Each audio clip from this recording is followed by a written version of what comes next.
নমস্কার। এটা মকর রাশি ভাদ্র মাস কেমন যায়? অর্থাৎ দেখুন ভাদ্র মাসে মকর রাশির কি হয় এবং মকর রাশির যে ভিডিওগুলো আমি দেখছিলাম সবাই বলছে বিরাট ভালো সময় মকর রাশির, বৃহস্পতি তুঙ্গে হয়েছে, অপোজিটে আছে। তো সেই ফল কি মকর রাশি পাচ্ছে? আদৌ কি পাচ্ছে? কেন পাচ্ছে না? আর কবে এই ফল পাবে?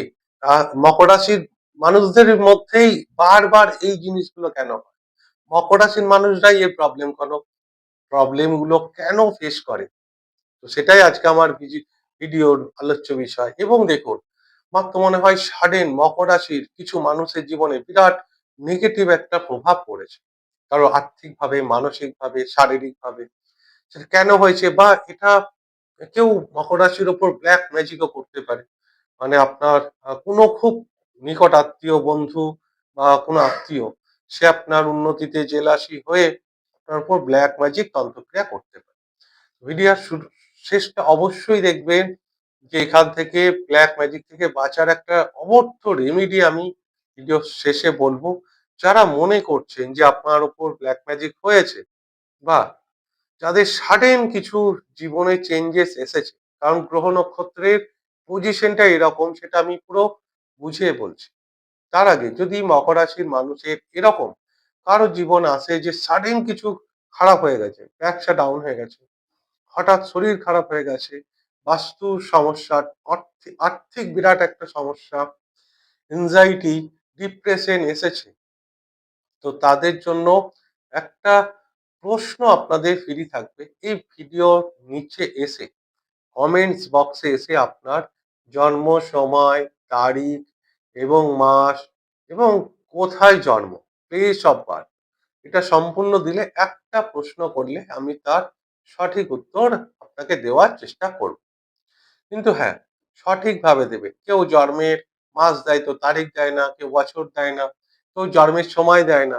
জন্মের সময় দিলে সকাল না বিকেল সেটা দেয় না, এএম না পিএম সেটা দেয় না। আবার জন্মের স্থানও দেয় না, প্লেস অফ বার্থ, জন্মে কোথায় জন্ম হয়েছে আপনার।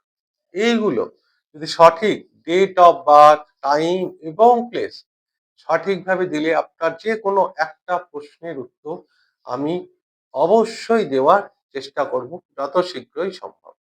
এবার দেখুন, ভাদ্র মাস এটা। ভাদ্র মাসে মকর রাশি কেমন যেতে চলেছে? কারণ মকর রাশির তো সবাই বলছে না সাড়ে সাথে আছে, না ঢাইয়ে আছে, বৃহস্পতি তুঙ্গে হয়েছে 7 নম্বর ঘরে মকর রাশি। আর এই ভাদ্র মাসে না 8 নম্বর ঘরে মকর রাশির যে 8 নম্বর ঘর, সেখানে দেখুন সূর্য একদম সব ক্ষেত্রে মূল ত্রিকোণে থাকে। তাহলে তো বিরাট ভালো যাওয়ার কথা। কারণ সূর্য হচ্ছে গ্রহদের রাজা। ব্যাপারটা হচ্ছে কোন শুভ গ্রহ যখন বসে তার 64 নবাংশে কোনো গ্রহ ট্রানজিট করলে, হ্যাঁ, সেটা মৃত্যুতুল্য কষ্ট, এই যে আপনার ব্ল্যাক ম্যাজিক, তন্ত্রক্রিয়া, মানসিক অবসাদ, সাডেন ফল হতে পারে।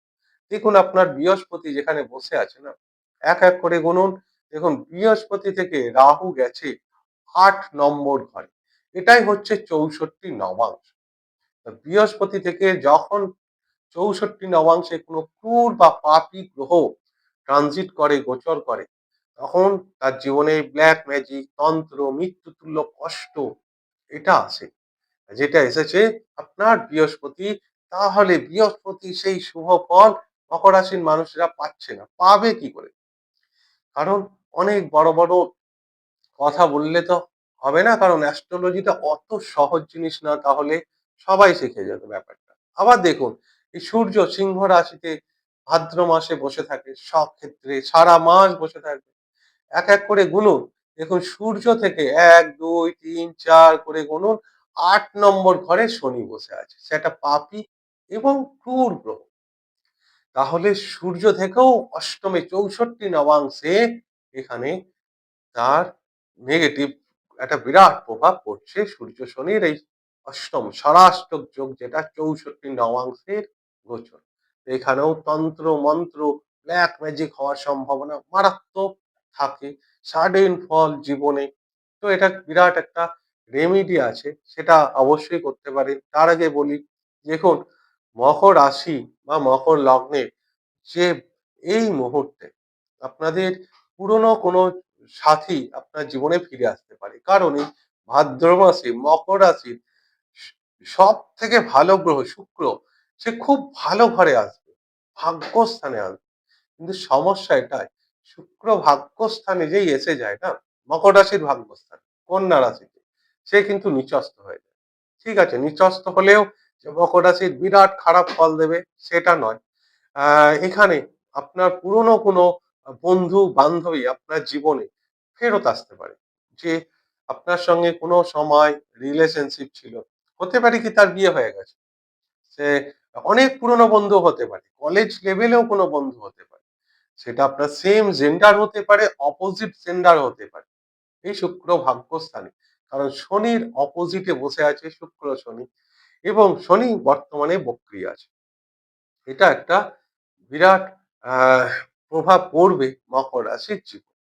এবার দেখুন, এই যে ব্ল্যাক ম্যাজিক বা তন্ত্রক্রিয়া সবার ক্ষেত্রে কিন্তু হয়। যাদের চন্দ্র খুব উইক থাকে, যাদের জন্মছকে ৬ নম্বর ঘরটা ভীষণ নেগেটিভ থাকে, তাদের উপর না ব্ল্যাক ম্যাজিক তন্ত্রটা খুব ইজিলি হয়ে যেতে পারে। সবার হবে তা না। তবে যারা মনে করছেন যে হ্যাঁ সত্যি এরকম হতে পারে, তাদের জন্য একটা মারাত্মক রেমেডি হচ্ছে যে এটা শনিবার দিন বা মঙ্গলবার দিন, যে কোনো দিন আপনি করতে পারেন। স্নান টান করে পুজো করে বাজার থেকে একটা লাল কাপড় নিয়ে আসবেন, বাড়িতে যদি থাকে সেটা ভালো, কিন্তু যেই নতুন কাপড় হতে হবে, যেটা ব্যবহার হয়নি। সেরকম কোনো লাল কাপড় বা লাল চেলি কাপড় আনতে পারবেন দশকর্মার দোকান থেকে। আর একটা ফিটকিরি নিয়ে আসবেন। এই ফিটকিরি যে সেও আপনার মুদিখানার দোকানে পাওয়া যায়, সেই লাল কাপড়ের উপর রেখে ওইখানে গুনে গুনে ৭টা লবঙ্গ দেবে ওই ফিটকিরির ওপর, দিয়ে লাল সুতো দিয়ে ওই লাল কাপড়টা বেঁধে ঝুলিয়ে রাখবেন মাথার উপর ঘরের ছাদে। কোথায় ঝুলাবেন সেটা আপনি আপনার ডাইনিং এ রাখতে পারেন, যেখানে প্রচুর মানুষজন আসা যাওয়া করে। আপনার শোবার ঘরে তো সবাই মানুষজন আসে না, যেখানে প্রচুর মানুষজন আসে, যেখানে কিছু মানুষের বিরাট নেগেটিভ এনার্জি, নেগেটিভ প্রভাব থেকে যায়, তো আপনি সেখানে রাখতে পারেন, আপনার ঘরের ছাদে রাখতে পারেন। আহ বা মানে ঝুলিয়ে রাখতে হবে, ছাদের সঙ্গে ঝুলিয়ে রাখতে হবে, আপনার শোবার ঘরেও রাখতে পারেন। তো এইটা পুরো ভাদ্র মাসটা আপনি রাখবেন। ভাদ্র মাসের শেষে যখন সূর্য আপনার রাশি ত্যাগ করে কন্যা রাশিতে যাবে, ঠিক সেই সময় এটা এই লাল কাপড়টা সমেত আপনি কোনো প্রবাহমান জলে সেটা ভাসিয়ে দেবেন ১ মাস পর। এতে আপনার উপর কোনো সাডেন যে নেগেটিভ প্রভাবটা এসছে, বা আপনার উপর ব্ল্যাক ম্যাজিক কিংবা তন্ত্রক্রিয়া যদি হয়ে থাকে, তাহলে সেখান থেকে খুব সহজে আপনি মুক্তি পেতে পারেন। মানে ব্ল্যাক ম্যাজিক হলেও আপনার ঘরে সেইখানে আর প্রবেশ করতে পারবে না। সেটা আপনার বাধা হয়ে গেল, গার্ড হয়ে গেল। আর এই মুহূর্তে মকর রাশির যে ভাদ্র মাস, সেটা বৃহস্পতির পজিশন একই থাকছে। শনিদেব যে থার্ড হাউসে বক্রি হয়েছে, এখানে ছোট ভাইয়ের জীবনে সমস্যা আসতে পারে মকর লগ্নের ক্ষেত্রে কিন্তু। আর মকর রাশির দেখবেন এই আশ্বিন মাসে, ভাদ্র আশ্বিন মাসে যারা বাইরে ঘুরতে যাওয়ার প্ল্যান করছেন, তাদের সাবধান, কিন্তু সেখানে বিভিন্ন রকম সমস্যা আসতে পারে। যারা ছোট ছোট ট্যুর করেন প্রতিদিন, ট্যুর তাদের কর্মের জন্য করেন, প্রফেশনের জন্য, বা যারা শখে বেড়াতে যাচ্ছেন ফ্যামিলি নিয়ে, একটু সাবধান। ঠিকঠাক হোটেলগুলো বুক করবেন, সঠিক সময়ে স্টেশনে বা আপনি ফ্লাইটে যখন যাচ্ছেন তার আগে থেকে হাতে অনেক সময় নিয়ে যাবেন। কারণ এখানে ফ্লাইট মিস হতে পারে, আপনার ট্রেন মিস হতে পারে। পথে কোনো প্রাকৃতিক দুর্যোগ আসতে পারে, এই যেহেতু আপনার গ্রহরাজ বক্রি হয়েছে। তো চিন্তার ব্যাপার নেই, কিন্তু হাতে সময় নিয়ে থাকাটাই ভালো। সঠিক সময় হোটেল বুক করলে এই সমস্যাগুলো আপনার আসবে না। কিন্তু এটা যারা মার্কেটিং এর কাজ করে, যাদের কাজে বিরাট টার্গেট বহুল জব, সেটা তারা ব্যাংক ফিন্যান্সও হতে পারে বা ডোর টু ডোর সার্ভিসও হতে পারে। তাদের জীবনে কিন্তু এই শনি রেট্রোগেট হওয়াটা একটা বড় চ্যালেঞ্জের দিক। অর্থাৎ শনি যখন থার্ড হাউসে রেট্রোগেট হয়, তখন যারা ট্যুর ট্রাভেলস বিজনেস করে, হোটেল বিজনেস বা আপনার মার্কেটিং এর কাজ, ব্যাংক ফিন্যান্সে, তাদের উপর একটা বিরাট প্রেশার আসে, বসের প্রেশার, কাজের প্রেশার। তারা কাজ সঠিক সময়ে করলেও, ঠিকভাবে করলেও তার বসের মন পাওয়া খুব চ্যালেঞ্জ হয়ে যায়, খুব মুশকিল হয়ে যায়। এটার দিকে একটু সাবধানে থাকবেন। যাই হোক, এই গেল আমার সম্পূর্ণ ভিডিওটা। যদি ভিডিওটা ভালো লাগে তাহলে অনুগ্রহ করে চ্যানেলটিকে সাবস্ক্রাইব করতে ভুলবেন না। আর ভিডিওটিকে লাইক এবং শেয়ার অবশ্যই করবেন। আমি ঈশ্বরের কাছে প্রার্থনা করি সকলে ভালো থাকুন এবং সুস্থ থাকুন। নমস্কার।